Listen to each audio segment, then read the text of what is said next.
Hoy vamos a volver a tocar un tema que me encanta que cada vez se toca más y es nuestra relación con el licor. Ya lo he hablado otras veces, pero es el tema del que siempre me siguen pidiendo que hable más. Hoy vamos a abordarlo de una manera un poquito más íntima y más especial. Yo era una persona que no concebía una fiesta sin trago y no entendía cómo alguien podía divertirse, reírse y rumbear sin tomarse una copa de licor. Menos tenía idea cómo la gente hacía para tomar hasta cierto punto y luego parar y entrarse a sus casas. Eso para mí no existía en las posibilidades de mi cerebro. Aclaración muy importante, este no es un episodio sobre alcoholismo porque yo no soy experta en eso. Aquí te cuento cómo vivía mi vida anestesiada sin darme cuenta, cómo me di cuenta que vivía mi vida anestesiada y qué cambió cuando decidí vivir de una manera distinta, no buena, no mala, sino distinta. Para mí tomar era lo más normal del mundo. De hecho, lo anormal era no tomar, porque crecí en ese ambiente, porque todo el mundo a mi alrededor hacía lo mismo, porque desde que tengo uso de razón, en mi familia siempre ha existido el consumo de licor. A medida que fui creciendo, obviamente me fui empezando a relacionar con personas para las que esto también era normal. Cuando tú formas parte de ese entorno, es muy difícil que te des cuenta que tienes un problema, porque todo el mundo se comporta como tú. Cuando todo el mundo se comporta como tú, tu cabeza piensa que eso es normal. Y ahí pueden pasar incluso años o una vida entera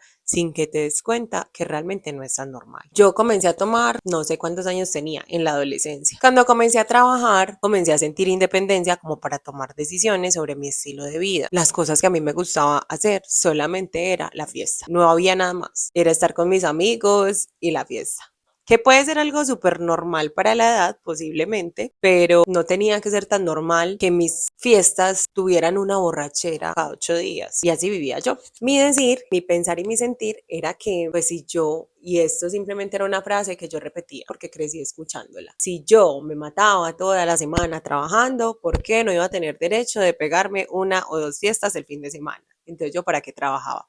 Esa era mi manera de pensar. Y así me la pasaba. Yo solamente esperaba que llegara el viernes para empezar a reunirme con mis amigos y amigas, qué vamos a hacer, para dónde vamos, y de verdad terminaba mal. Para colmo de males, yo aguantaba muchísimo tomando y a mí me podían dar las 8 o 9 de la mañana tomando muchísimo. Yo acostaba el resto y hasta que yo no me viera mal o hasta que ya no viera nadie más, pues yo no me iba a dormir. Ahí luego de que me entraban, ¿qué hacía? Dormir todo el día, más o menos hasta las 6, 7 de la noche. ¿Por qué? Pues porque me había entrado a la hora que me había entrado y por la borrachera. Ya, así se iban mis días. Como te he venido contando en los videos anteriores, mi transformación ha tenido unos hitos importantes. El primero fue mi maternidad y el segundo, sin duda alguna, fue el haber dejado el alcohol. Como te conté en el episodio de la maternidad, yo pausé de tomar durante más o menos 3 años. Cuando volví a las canchas, yo pretendía que mi cuerpo y mi ser iba a seguir siendo exactamente igual. Pues claramente no, pero me costó darme cuenta que yo ya no era la misma persona, que yo ya no aguantaba de la misma manera y que incluso ya ni siquiera me iba a sentir bien con ese estilo de vida que yo tenía antes. Claramente no estaba pretendiendo volver al 100 a tener una vida como si yo no tuviera un hijo, pero sí pensaba que me iba a ser posible hacer este tipo de cosas de vez en cuando. Y definitivamente no. Cuando uno es mamá, se pierde un poquito en la maternidad y me pasó eso. Normal. Cuando volví a relacionarme como con el entorno, como con los amigos, no, yo pretendía seguir siendo la que más aguantaba, la que más tomaba, la que los acostaba a todos y no. Definitivamente yo ya no era esa persona, pero me costaba mucho aceptarlo, o sea, yo era como así que yo me estoy prendiendo tan rápido, no, eso fue por el tipo de trago, no, eso fue por el viento, no, eso fue porque no dormí bien, no, eso fue porque no había comido y siempre encontraba una excusa distinta. Y me estaba pasando de que yo, a ver, cuando uno toma, uno, aquí todos los que toman saben que uno primero se entona, uno después se prende, uno después se emborracha y ya después ya, llórelo porque ya nadie sabe, ya ni usted sabe quién es. Pero entonces ese proceso de estar entonada, como en la fiesta, de ahí prendida, ya no me estaba pasando, sino que yo de un momento a otro empezaba a tomar y de un momento a otro ya estaba borracha, sin avisarme, sin darme la oportunidad de siquiera decir voy a parar, aunque yo sabía que yo no iba a parar, pero de un momento a otro ya estaba borracha. Yo al día siguiente era como, más allá del guayabo físico, era como, pues yo por qué hablé más, o yo por qué dije eso, yo para qué dije eso, ahora esperar que esta persona no vaya a decir nada, o sea, ni siquiera tenían que ser cosas graves, sino que cosas que uno no hace en su sano juicio, pero igual, pues como que le daba manejo, como que no es tan grave, como que ya no volverá a pasar, ¿cierto? Si tú estás acá, sabes que uno hace muchas cagadas cuando toma, unas menos graves que otras, pero siento que para uno tomar la decisión de dejar de tomar, tiene que tocar fondo, pero el fondo de todo el mundo es distinto porque todos tenemos vidas y prioridades diferentes. Yo empecé a tocar ciertos fondos, a hacer ciertas cosas que no debía hacer o que yo no me sentía bien haciendo, más allá de si debía o no, era que yo no me sentía bien haciéndolas. Al día siguiente me sentía súper mal física y moralmente, yo no quería ver a nadie, no quería escuchar las cagadas que había hecho el día anterior. Claramente esto me causaba muchos problemas a nivel familiar, ni hablar de, ¿cómo se dice?, de mi energía corporal y mental durante la semana, porque si yo tomaba un sábado me demoraba 1 o 2 días, 3 días ya para recuperarme de la resaca, alcanzaba a disfrutar miércoles y jueves y al viernes ya otra vez estaba pensando en la fiesta. Entonces eso así no es sostenible. El día que yo dije no más fue porque de verdad en lo más profundo de mi corazón yo pretendía salir a tener una conversación bacana con una amiga, tomarme unos traguitos relajados y resultó en que yo no supe cómo llegué a mi casa. No tengo ni la menor idea. Solo sé que yo estaba bien, contenta, feliz y de un momento a otro ya era el día siguiente por la tarde y yo me desperté sola en mi casa. Empecé a rebobinar todo lo que había pasado la noche anterior. No hice nada exorbitante, pues horrible, como para decir ya toqué fondo nomás, pero sí hice cosas que yo en mis 5 sentidos no hubiese hecho jamás, ni por error. Y lo más grave de todo fue que me sentí que perdí el control de mis decisiones, porque cuando yo salí de mi casa yo estaba en verdad súper convencida, comprometida y consciente de que yo iba a tomarme unos traguitos y que en el momento en el que yo medio me sintiera prendida, me iba para la casa. Esa era mi intención. Cuando todo se me salió de las manos, yo ahí sí me preocupé. Ahí sí me tocó agachar la cabeza y decir, algo no está bien. No sé qué es, pero algo no está bien. Esto ya no es normal. Esto no era mi plan. Esto no era lo que yo quería hacer. Quizá otras personas no lo iban a ver tan grave como lo veía yo, pero en verdad a mí sí me preocupó muchísimo porque ahí vi que ya yo no estaba tomando el control del trago, sino que el trago estaba haciendo lo que le daba la gana conmigo. Entonces, muy humildemente, agaché la cabeza y empecé a buscar en internet sobre lo que me estaba sucediendo. Se lo conté a Google y ya me salió un test de Alcohólicos Anónimos. Hice ese test. Efectivamente, me salió que tenía un problema con el licor y empecé a hacer un proceso de introspección bastante importante sola, individualmente en ese momento, porque yo caí en cuenta de que vengo de una familia con muchos problemas de alcoholismo, como que, uy, ¿y si yo también estoy yéndome por este camino, qué? ¿Y si yo le paso esto mismo a mi hijo, qué? Entonces, bueno, en secreto, porque esto lo hice en secreto, porque me daba mucha vergüenza, comencé a ir al grupo de Alcohólicos Anónimos que encontré cerca de mi casa, orándole a Dios para no encontrarme a nadie cerca, para que nadie se diera cuenta que yo estaba yendo allá. Tuve en ese momento un gran apoyo de mi tío paterno, que llevaba para ese entonces como 13 años ya sin tomar alcohol, recuperado del alcoholismo. Él me ayudó un montón, me orientó un montón y en este grupo, a pesar de que no duré muchísimo tiempo porque no sentí la necesidad de hacerlo, sí me sirvió mucho para darme cuenta que la persona alcohólica no es solamente la que tú ves tirada en la calle, dormido, que todo el mundo le pasa por encima y que lo perdió todo. No. También hay otras maneras de alcoholismo, también hay otras maneras de tener problemas con el alcohol, por ejemplo, no poderlo controlar. Entonces aquí ya yo lo que hice fue tomar la decisión. Empecé como a hacer muchas preguntas de si realmente ese era el tipo de vida que yo quería tener, si era el tipo de vida que yo quería mostrarle a mi hijo. Y definitivamente la respuesta fue no. Y me dije a mí misma, esto viene siendo un tema generacional, pero por mi parte llegó hasta acá. Yo no le voy a pasar esto a mi hijo, no quiero que para mi hijo sea normal verme borracha, sentirme el olor a licor, no. no quiero. Me dije, no más, ya lo intentaste reducir, ya lo intentaste controlar, ya lo intentaste espaciar y no funcionó, entonces no funciona, no sos capaz, no te da. Fin, no va más. Esa fue la primera decisión. La segunda acción que tuve que tomar, y repito, es muy personal, puede que a ti no te funcione, fue no alejarme de las personas a mi alrededor que también tomaban, porque eso implicaba alejarme primero de mi pareja de ese momento. Segundo, de mi familia entera. Tercero, de los amigos. No era algo que yo realmente estuviera dispuesta a hacer, no solamente por no perder a las personas más importantes para mí, como son mi familia, sino porque yo decía, listo, entonces yo dejo de tomar. Pero entonces, ¿qué va a pasar cuando yo vuelva a relacionarme con ellos? La voy a volver a cagar y no es lo que quiero. Quiero es aprender desde adentro, interiorizar esto que estoy haciendo. Nada, decidí seguir asistiendo a todos los eventos, compartiendo con las mismas personas y aquí viene la tercera acción y decisión y es cómo poner límites respetuosos y saludables a los demás desde el amor, desde la empatía y desde el entendimiento de que yo en algún momento también fui ellos, esas personas que me iban a empezar a insistir, que no iban a creer en mí, que se iban a reír de mi decisión y que me iban a intentar incluso obligar a tomar. Entonces esa decisión de poner límites amorosos a mí siento que me hizo más bonito el camino, porque entonces es muy distinto si tú empiezas a pelear con todo el que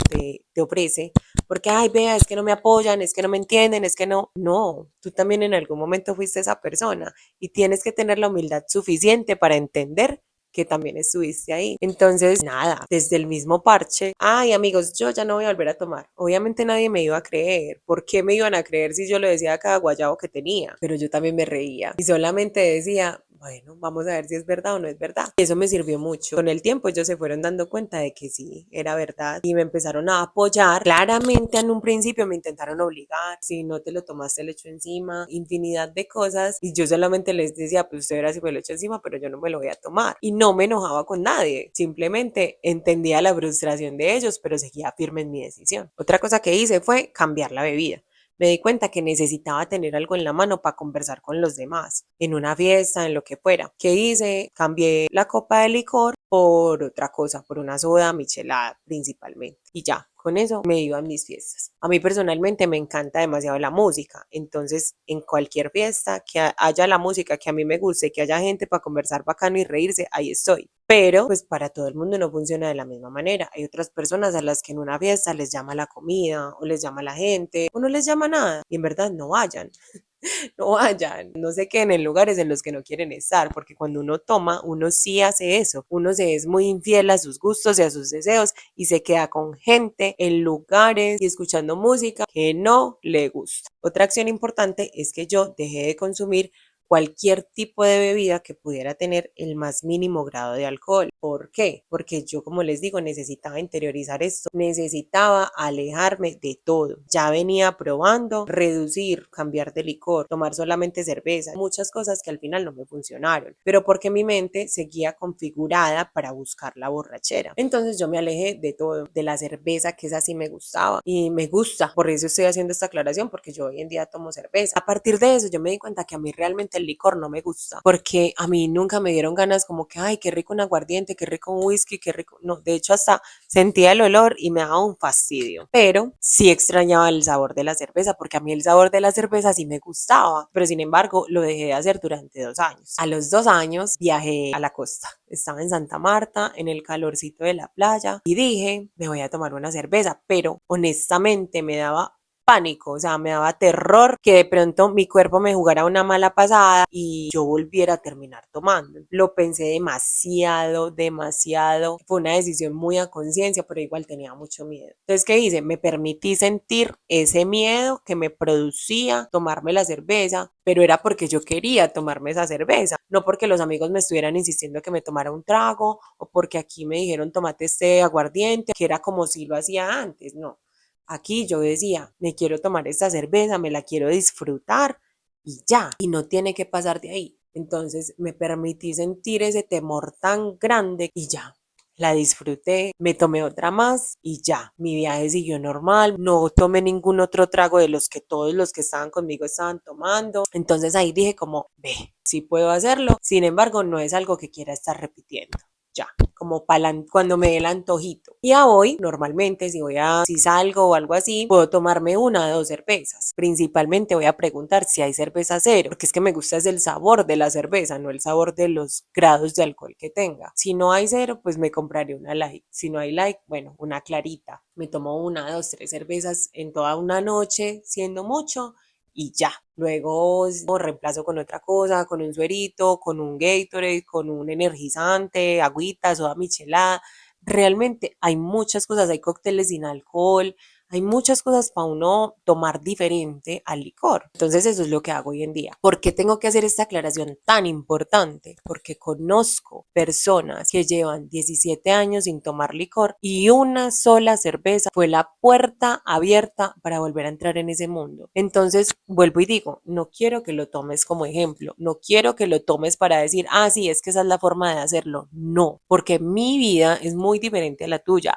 Mi mente está completamente diferente, configurada a la tuya. Entonces puede que a ti no te funcione como a mí. Simplemente estos son pautas o contándote la experiencia de lo que yo viví y de lo que yo hice para que tú hagas tus propios experimentos sobre tu vida. Puede que te funcione, puede que no. Que incluso yo creo que aquí en algún momento tendremos que tener un especialista en adicciones que nos cuente por qué hay personas a las que como a mí no pasa nada hoy en día después de llevar 5 años sin tomar licor, porque yo puedo hoy en día tomarme una cerveza y no significa que vaya a volver a entrar en ese mundo, pero es porque realmente a mí no me interesa, pero sí me gustaría saber porque hay otras personas que llevando tantos años vuelven a caer porque se tomen una cerveza. En este video lo principal que quiero dejarte son varios mensajes y es el primero, que no estás solo ni sola. Sé que este camino de tomar la decisión de dejar de tomar es muy solo, demasiado solo. Como te decía al principio, ni siquiera tienes cómo darte cuenta que tienes un problema porque normalmente todos a tu alrededor lo tienen. Y segundo, en verdad puedes disfrutar la vida de una manera diferente, muy diferente. La única diversión no está en el licor, ni en la fiesta, ni en la rumba, ni en las borracheras. No. Tercero,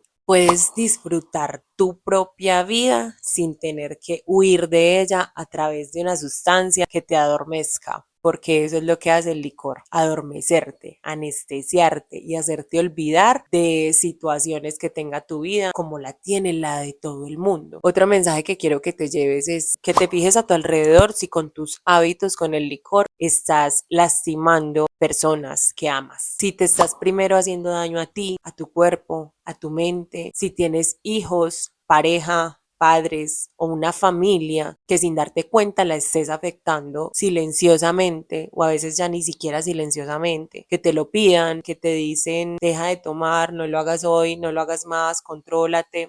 Haz la tarea de mirar a tu alrededor si estás afectando a alguien, si tienes niños que te están viendo, que están creciendo, idealizando que eso es normal y que en un futuro vayan a ser como tú, y si a ti te daría orgullo que vayan a ser como tú. Otro mensaje que quiero que te lleves es que pienses muy bien si la vida que estás viviendo hoy es la vida que quieres seguir viviendo, si los hábitos que tienes hoy son los hábitos que quieres mantener. Y si esos hábitos te están llevando por el camino de la persona que quieres ser mañana. No estoy hablando de X o Y persona, no, de la persona que tú quieres ser. Si esos hábitos te llevan por ese camino. O si por el contrario quieres tener un estilo de vida diferente y el mantenerte bajo los efectos del licor es lo que no te lo está permitiendo. Y estoy hablando a nivel mental, personal y financiero, porque claramente el licor y las finanzas no tienen nada que ver el uno con el otro, o sea, o estás en uno o estás en otro. Y al final, lo más importante que quiero que te lleves es que sí hay una manera diferente de vivir la vida, que puedes disfrutar tu vida al máximo aunque no tomes licor, que aunque yo sé que en un principio eso se ve como imposible, sí puedes, sí hay otra manera de hacerlo, de hecho es mucho mejor, vas a empezar a vivir la vida de una forma más presente, más acá, a tener conversaciones que realmente quieres tener, a hablar con personas que realmente quieres hablar, a escuchar la música que sí quieres escuchar, a no estar donde no quieres estar, o si no quieres ir a un lugar, no vas, o si ya te quieres ir, te vas a visitar los lugares que quieras visitar, a ahorrar dinero si lo quieres hacer, a comprar lo que tú quieras comprar, a tomar decisiones responsables con tu dinero. Bueno, esto es un tema muy amplio. Si tienes dudas, cosas que quieras que profundicemos un poquito más, que a mí se me hayan olvidado, que se me hayan escapado, si quieres que haga un video hablando de otra cosa en particular al respecto de esto, cuéntamelo en los comentarios. Hay muchas cosas aquí que me han faltado por decir. No sabes, no te alcanzas a imaginar todos los problemas que he tenido para grabar este video, así que por favor dale like aunque sea, porque en serio, me ha pasado de todo. Se me ha ocupado la memoria del celular 74 veces. Grabé un video completo con esto apagado, apagado, sin audio. Entre otras muchas cosas que me han sucedido, así que por favor, como mínimo, dale like. Gracias por llegar hasta aquí.